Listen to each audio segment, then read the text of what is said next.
키코 잘못된 설명 9번째입니다. 키코가 해칭 상품으로 적합한가 거기에 대해서 의문이 있었고 대법원 전원 합의제 선고 영상 요 영상에서 34분 남짓되는 이 영상에서 요 유튜브에 요 제목으로 찾을 수 있습니다.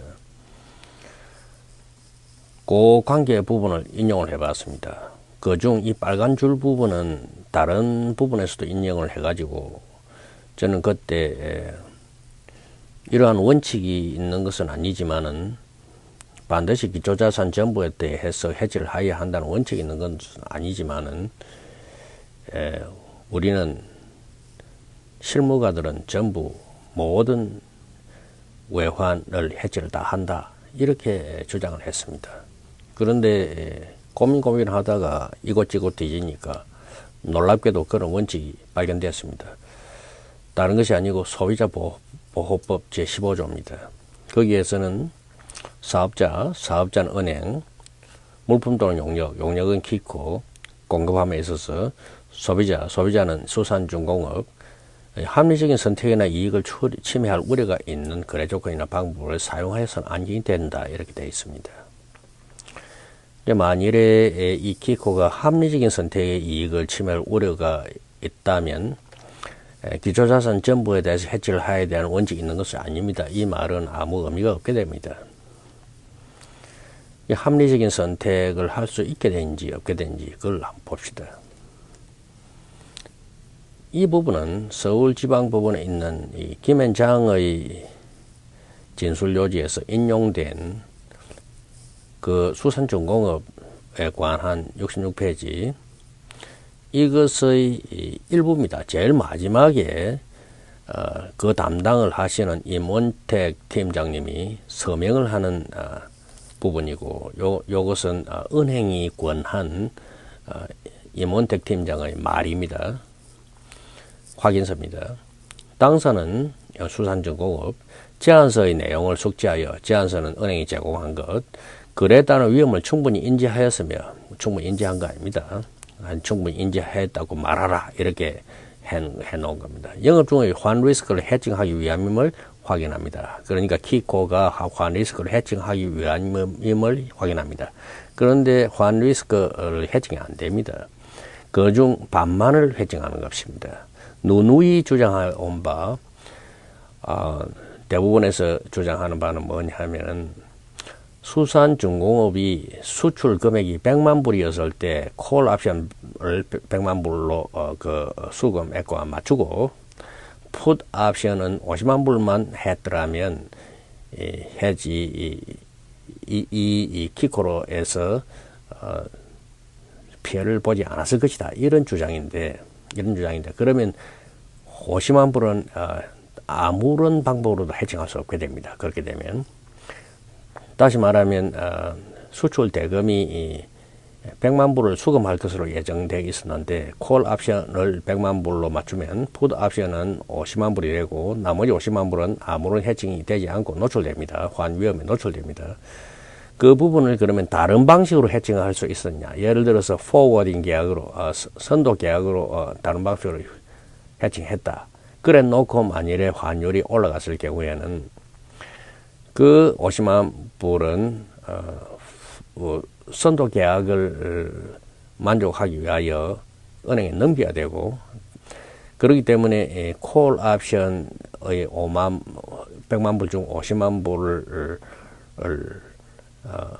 봉사하기 위한 50만 불이 없어져 버립니다. 그래서 다시 시중에서 비싼 달러를 사와서 은행에 넘겨야 하니까 이 콜 옵션을 위해서 넘겨야 하니까 결국 이미 당한 그러한 피해를 또 당하게 됩니다. 그래서 이미 당한 그런 피해를 안 당하기 위해서는 이 50만 불, 이 중 50만 불 수출 대금 중 반은 아무런 해칭도 하지 않고 가만히 놔둬야 됩니다. 그러한 불합리한 합리적인 선택이 아닌 그런 선택을 했다면 우리는 모르는 어떤 수산중공업이 나름대로 계산이 있었다고 짐작할 수 있죠. 만약 그런 일이 있었다면 있지도 않는 일이지만은 그러면 그것을 영업전략이라고 같이 해봅시다. 여기 나오는 영업전략, 이 동영상에 영업전략이란 말이 나옵니다. 그리고 요 부분은 9분 40초부터 시작되고, 요 부분은 9분 24초부터 시작되는데, 그 영업전략이라는 말이 나옵니다.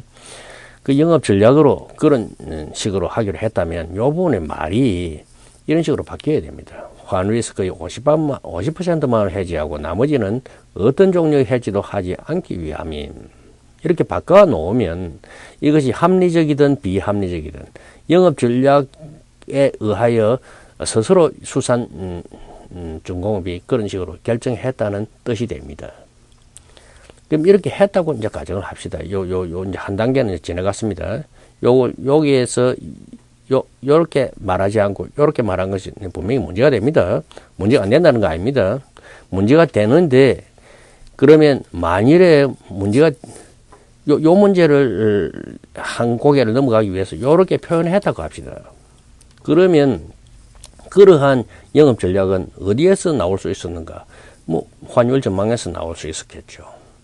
만일에 환율 전망에서 앞으로 달러가 올라갈 것이라는 것을 중공업이 예측할 수 있었다면, 그렇게 예측했다면, 옳든 그러든 그렇게 예측했다면 이러한 전략이 나올 수 있습니다. 이러한 전략이 나오는 것이 합리적인 전략이라는 게 아닙니다. 그러니까 무엇인가 판단착오로 이런 전망이 나올 수 있다. 만일 올라간다면 이러한 판단착오를 할 수 있다. 그것이 판단착오라는 이유는 설사 올라간다고 전망을 했다 하더라도 이 키코는 옳은 해법이 아닙니다. 거기에 대해서는 다른 긴 설명이 필요한데, 그것은 제가 굳이 설명하지 않더라도 분석해보면 다 나올 것입니다. 키코는 올라갈 때도 최선이 아닙니다. 전망을 위로 봤을 때도 최선이 아닙니다. 그런데 만의 일에 올라갈 전망이 있었는지 그걸 다시 한번 보기로 합시다. 제3의 질문, 환율 전망에 따라 반은 해지하지 않기로 한다면 그 전망은 위로 보는 전망이냐. 그런데 이것은 김앤장의 이 서류에 그런 것이 없다고 이렇게 나와 있습니다. 21페이지에 봅시다. 그 당시에는 모두 환율 하락에 대한 위험이 완전히 제거되리라고 기대하기 곤란하였으므로, 그러니까 환율 하락에 대한 위험을 전부 보고 있었다. 환율이 올라갔을 때는 어떻게 할 것인가, 그런 생각을 아무도 하지 않았다는 그런 이야기가 나오고 있습니다. 자, 그러면 환율을 위로 보지 않았다. 위로 보는 것이 아니었다. 그런데도 불구하고 수산중공업이 50%만 해지하고 50%는 그대로 놔두는 것을 합리적으로 생각했다. 그것이 합리적인 것 아니죠. 벌써 합리적인 거 아니고, 또 설사 그렇게 했다 하더라도 그것은 바보 같은 결정입니다. 그래서 전부 해지해야 한다는 원칙이 없다. 이 말은 그냥 말일 뿐 이 실질과는 맞아들지가 않습니다. 그 맞아들지 않는 가장 강력한 법은 소비자보호법입니다. 그런데 만일에 소비자보호법 이런 것이 존재하지 않고 이와 유사한 것이 아무것도 존재하지 않는다면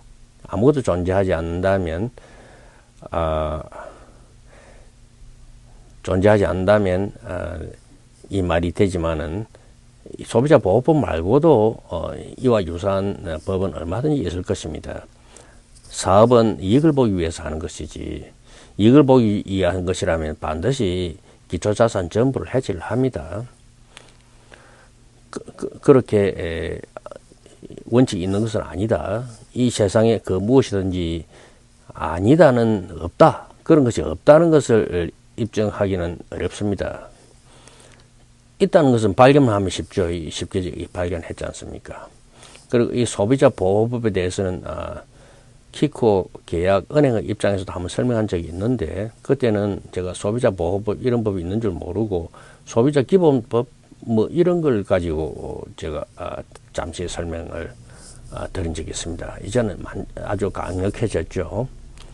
요 말은 성립할 수 없습니다. 그래서 적합성의 원칙에 어긋나고, 키코 계약을 한 사람은 그것을 그 어떤 방법을 하든지 합리적인 선택을 할 수가 없고, 키코로서는 합리적인 선택을 할 수 없고 이익을 지킬 도리가 없습니다. 그래서 키코는 적합하지 않습니다. 그러니까 제가 법률가는 아니지만은 법률의 소비자로서 이것을 꼭 한번 검토를 해달라, 그런 뜻으로 이 설명을 했습니다.